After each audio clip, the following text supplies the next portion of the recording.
RG ज्ञान सबसे सटीक।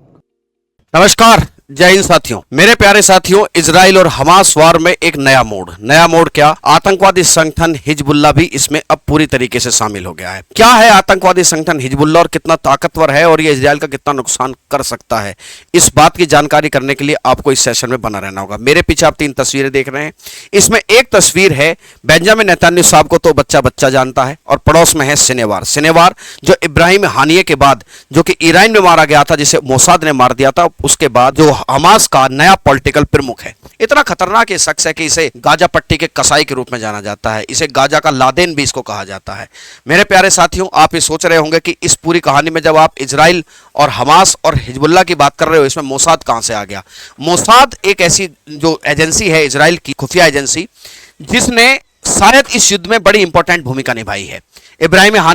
इस्माइल हानिया, जो 31 जुलाई 2024 को मारा गया, लेकिन उससे सही एक दिन पहले कहा जाता है कि मोसाद ने हिजबुल्लाह का एक टॉप मिलिट्री कमांडर फुआद शुक्र को मार दिया था। और फुआद शुक्र को मारने के बाद हिजबुल्लाह एकदम बेचैन हो गया और उसने कहा कि वो किसी भी सूरत हाल में इस चीज का बदला लेगा। ठीक है, तो बदला लेने के लिए आदमी को लेवल का तो होना चाहिए। तो इस बात को समझना बहुत ज्यादा जरूरी है कि ऐसा कितना ताकतवर है हिजबुल्लाह, जो इजराइल से बदला लेने तक की बात कर बैठा। ठीक है, 4 साल में मोसाद ईरान, हिजबुल्लाह और हमास के 32 कमांडरों को मार चुका है, ऐसा लोगों का कहना है। क्यों जी, मोसाद ऐसा नहीं कहती भैया, कोई भी एजेंसी ऐसा नहीं कहती कि हमने उसको मारा। लेकिन ठीक है, यह बात समझ लो, यहूदियों का दुश्मन, मोसाद का दुश्मन कहीं भी होगा, ढूंढा जाएगा, टाटा बाय बाय उसको बोला जाएगा, यह कंफर्म है। कहा जाता है कि मोसाद की एक बड़ी खतरनाक एक इंटरनल यूनिट भी है, जिसे किडोन कहा जाता है, कि भाई साहब उसमें 50 से 55 लोग हैं, और इन लोगों की नजर में अगर तुम आ गए तो 100% तुम इस दुनिया की नजर में तो नहीं रहोगे।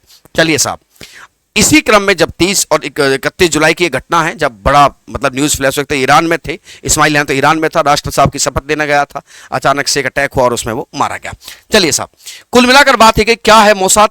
1949 को मोसाद बनी। मोसाद का जो इस समय हेड है वो डेविड बोर्नियो है, और ये मिलिट्री जो इंटेलिजेंस एजेंसी पूरी तरीके से इजराइल के प्रधानमंत्री साहब को रिपोर्ट करती है।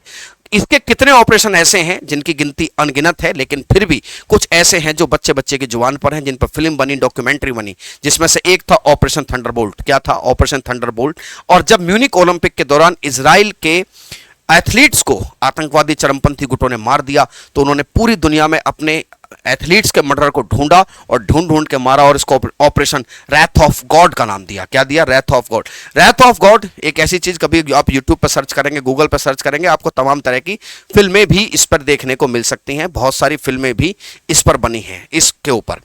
मोसाद ने फुआद शुक्र को मारा, और फुआद शुक्र को मारने के बाद कहानी फिर और खराब हुई। इजरायली राष्ट्र प्रधानमंत्री नेतन्याहू साहब का कहना है कि हमारे पास ये इनपुट था कि हिजबुल्लाह हमारे ऊपर हमला करेगा। हिजबुल्लाह इजराइल के उत्तर में है, जहां पर लेबनान है। लेबनान के दक्षिण में, इजराइल के उत्तर में मौजूद आतंकवादी संगठन है। उसके पड़ोस में एक देश पड़ता है सीरिया, और इस तरफ गाजा पट्टी में हमास से इजराइल लड़ ही रहा है। तो ऑब्वियस बात है कि 2 मोर्चों से हुई टेंशन पैदा को इजरायली प्रधानमंत्री नेतन्याहू साहब ने कहा कि कोई अगर हमारा नुकसान करेगा, उससे पहले हम उसका नुकसान कर देंगे। आप एक इमेज देख सकते हो। इस इमेज में जो रॉकेट लॉन्च हो रहे हैं, ये सारे रॉकेट कहां से जा रहे हैं? ये इजराइल से जा रहे हैं। रॉकेट किसके पास? हिजबुल्लाह के पास। लेकिन हिजबुल्लाह भी कम नहीं है, हिजबुल्लाह ने भी उधर से रॉकेट दागे, क्योंकि उसके पास भी ये सारे साजो सामान हैं। ठीक है, तो रविवार की यह घटना है, और इस घटना के बाद एकदम से टेंशन और गहरा गई। ये टेंशन गहराने के बीच में एक खबर यह भी है कि भाई इस समय ऐसी घटना हो रही है जब मिस्र, कतर और अमेरिका एक सहमति कराने की तरफ है कि भाई मत लड़िए, क्योंकि साहब देखिए, युद्ध किसी के बीच में भी हो, झगड़ा तो आवाम का ही होता है। क्योंकि इतवार तक, संडे तक, रविवार तक मिले आंकड़ों के अनुसार लगभग 40,300 कुछ लोग गाजा पट्टी में मारे जा चुके हैं। जो मर गए वो तो ठीक हैं, जो बचे हैं वो भी किसी मरे हुए से हालत में कम नहीं है, क्योंकि जंग के बाद जो विभित्सका देखने को मिलती है, उससे रिकवरी करना भी आसान होता नहीं है। तो ये सब गाजा पट्टी में चल रहा है। उधर इजराइल का भी नुकसान हुआ है।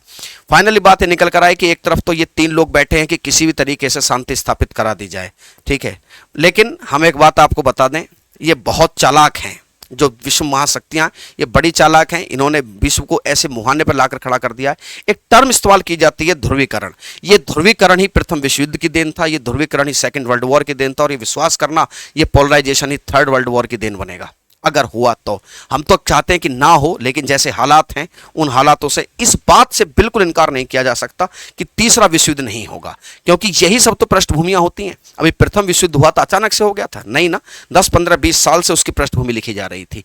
सेकेंड वर्ल्ड वॉर हुआ, उसकी भी 2 4 5 साल से। कहते हैं कि 1919 जब वर्साय की संधि हुई, तभी जर्मनी में जब मित्र राष्ट्रों ने जर्मनी को दबाया, तभी किसी एक इतिहासकार ने कह दिया था कि आज जर्मनी को युद्ध और अपमान में से एक चीज चुननी है, चूंकि जर्मनी अपमान चुन रहा है तो युद्ध तो दोबारा होगा। ऐसा होता आया है, ठीक है। तो 20 साल वहां लगे, तो ऐसे ही चलती रहती हैं चीजें।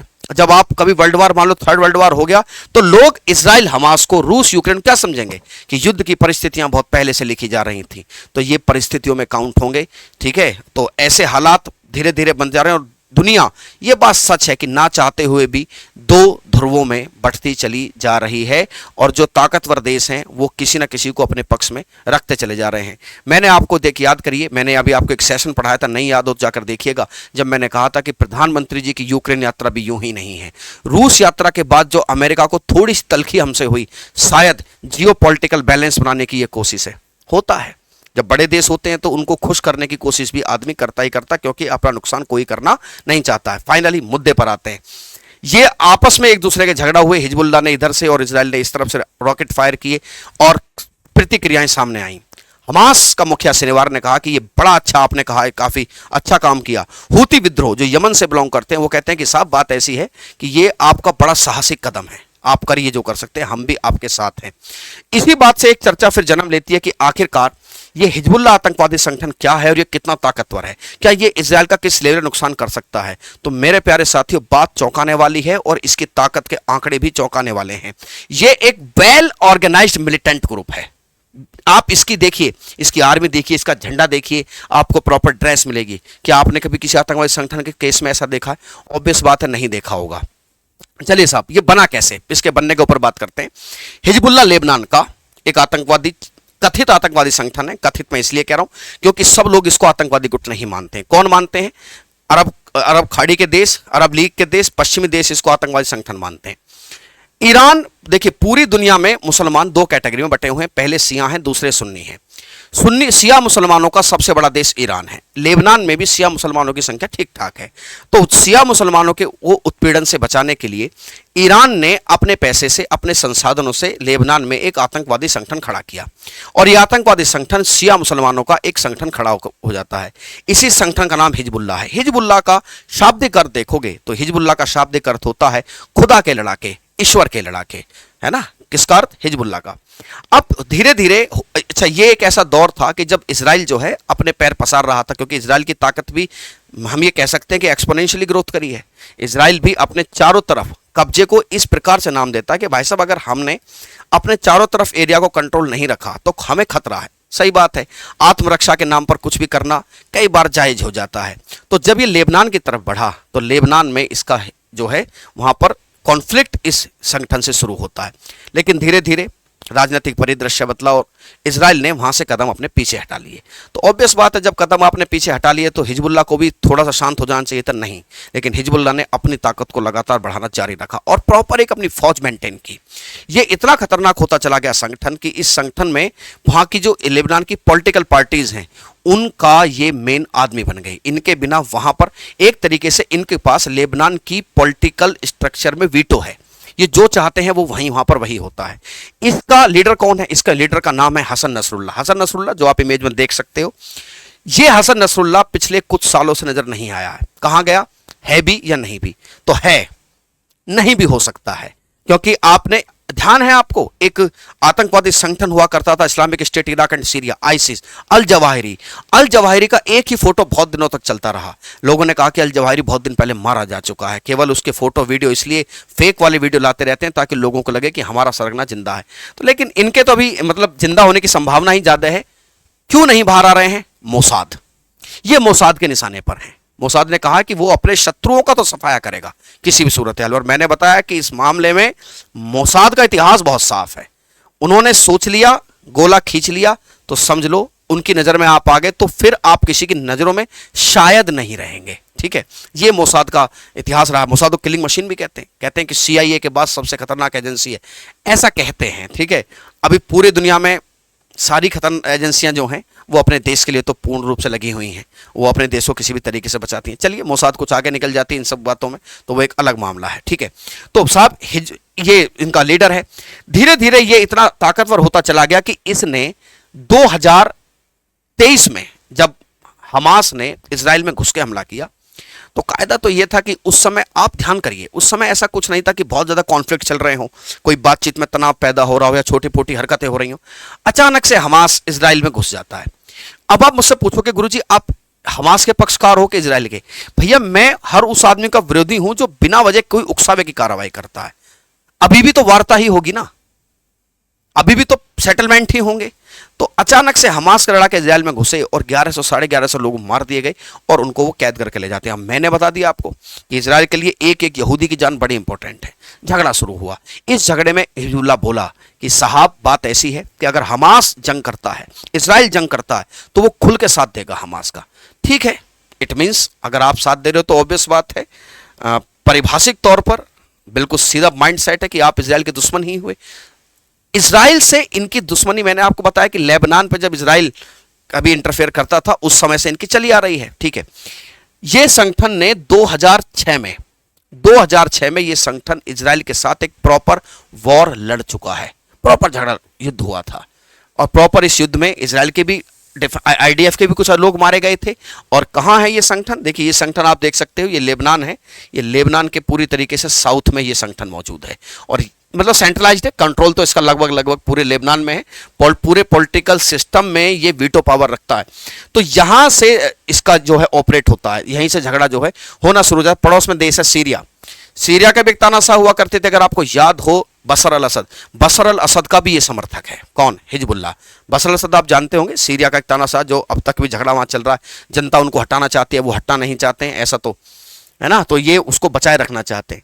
तो यहां पर ये सेंट्रलाइज्ड है। 2006 में एक प्रॉपर, जिसे एक वेल डिफाइंड वॉर कहते हैं, ये इजराइल साथ ये संगठन लड़ चुका है प्रॉपर। और इसमें ठीक ठाक नुकसान इनका भी हुआ, ठीक ठाक नुकसान। आई थिंक 34 दिन तक ये झगड़ा चला। 34 दिन तक चले इस झगड़े में लगभग 1125 लोग तो लेबनान के मारे गए, 119 आईडीएफ फोर्सेस और 45 आम लोग इजराइल के भी मारे गए। आईडीएफ फोर्स बोलते हैं इजराइल डिफेंस फोर्सेस को। बाद में जंग बंद भी हुई, लेकिन जंग बंद होने से हिजबुल्लाह की ताकत लोगों को समझ में आई कि यार ये बड़ा ताकतवर आदमी है जो एक इतना वेल ऑर्गेनाइज्ड तरीके से झगड़ा कर सकता है। किससे? इजराइल से। तो ये कोई आतंकवाद छोटा मोटा संगठन तो है नहीं। तो इसके बाद भी हिजबुल्लाह रुका नहीं, हिजबुल्लाह की ताकत और बढ़ गई। अच्छा, सवाल ये आता है कि हिजबुल्लाह को ताकत मिलती कहां से है?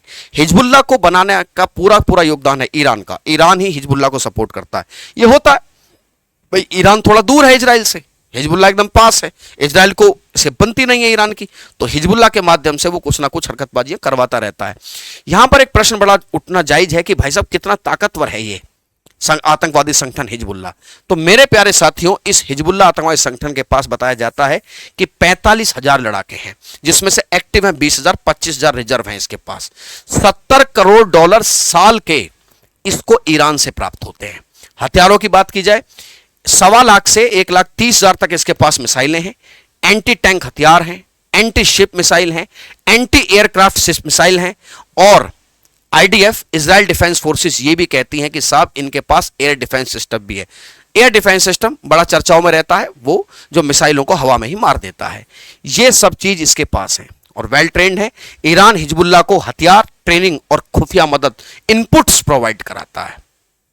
तो इसका अर्थ यह हुआ कि यह पूरी तरीके से एक वेल ऑर्गेनाइज्ड ग्रुप है। अब यह ग्रुप जो है सरकार, अब मैंने कहा कि कथित है, कथित इसलिए कि कुछ लोग इसको क्या मानते हैं, शिया मुसलमानों का रक्षक, और कुछ लोग ये भी कहते हैं कि ये तो एक पॉलिटिकल पार्टी है, लेकिन कुछ लोग कहते हैं कि ये एक प्रॉपर एक आतंकवादी संगठन है। देखिए, अब अगर इसकी एंट्री हुई है तो ये वॉर, चूंकि अब इजराइल को 2 मोर्चों पर लड़ना पड़ेगा, एक तरफ गाजा पट्टी की तरफ, एक अपने नॉर्थ की तरफ। इससे क्या फर्क पड़ेगा? क्या दोबारा से एक राजनीति की दौर की एक नई शुरुआत होगी या नए तरीके से गुटबाजी शुरू होगी? क्या लेबनान पिस जाएगा? क्या ये वॉर में लेबनान इन्वॉल्व हो गया है? क्योंकि हिजबुल्लाह मतलब लेबनान, क्या शायद लेबनान भी इसमें इन्वॉल्व हो जाएगा? तो ये तो आने वाला वक्त ही बताएगा मेरे प्यारे साथियों। उम्मीद करता हूं मेरे प्यारे दोस्तों ये जानकारी आपको बहुत अच्छी लगी होगी। मिलते हैं कल फिर एक नई जानकारी के साथ, तब तक के लिए धन्यवाद।